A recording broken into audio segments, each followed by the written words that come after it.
பக்தர்கள் அனைவருக்கும் அன்பு வணக்கங்கள். என் அன்பு குழந்தையே, உன்னுடைய துணையை உன்னிடம் இருந்து பிரித்து வைத்து சேர்த்து வாழ விடாமல் தடுப்பது இந்த ஒரு நபர் மட்டும்தான் தங்கமே. அது வேறு யாரும் இல்லை. அவர் கூடவே இருக்கும் அவருடைய அம்மாதான். அவர்தான் நீங்கள் இருவரும் சேரவே கூடாது என்று உங்கள் இருவரையும் பிரிக்க நினைக்கிறாள். ஏன் என்று தெரியவில்லை. ஏதோ ஜாதகம் ஜோசியம் என்று சொல்லி உங்கள் இருவரையும் பிரித்து வைத்து உங்கள் மனதை மிகவும் மோசப்படுத்தி கொண்டு இருக்கின்றாள். ஆனால் உங்கள் மனது தான் நீங்கள்தான் முடிவு செய்ய வேண்டும். ஏனென்றால் இது உங்களுடைய வாழ்க்கை. மூன்றாவது நபர் தலையிடாமல் நீதான் பார்த்து கொள்ள வேண்டும் தங்கமே. நீயும் சரி, உன்னுடைய துணையும் சரி, அவர்கள் சொல்வதை காதில் வாங்காமல் உங்களுடைய வாழ்க்கைக்கு என்ன தேவையோ அதை மட்டும் நீங்கள் பாருங்கள். அவர்கள் பேசினால் பேசிவிட்டு போகட்டும் என்று காதில் வாங்காதே.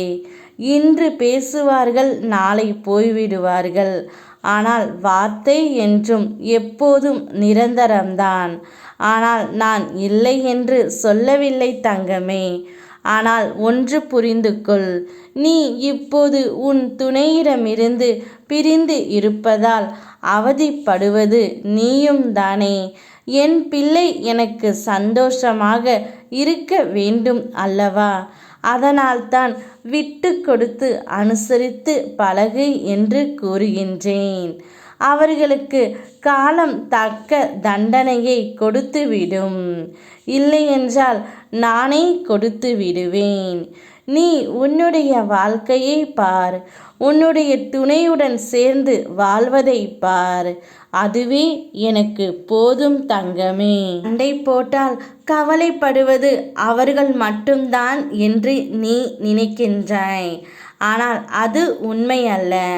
அவர்களை விட நாம் தான் அதிகம் காயப்படுகிறோம்.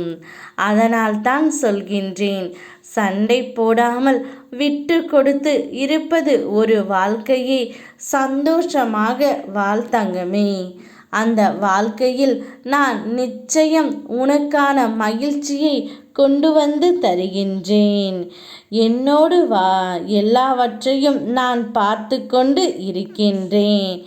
என்னை மீறி இனி உனக்கு எதுவும் நடக்காது. சந்தோஷமாக இரு. யாம் இருக்க பயமேன். ஓம் முருகா.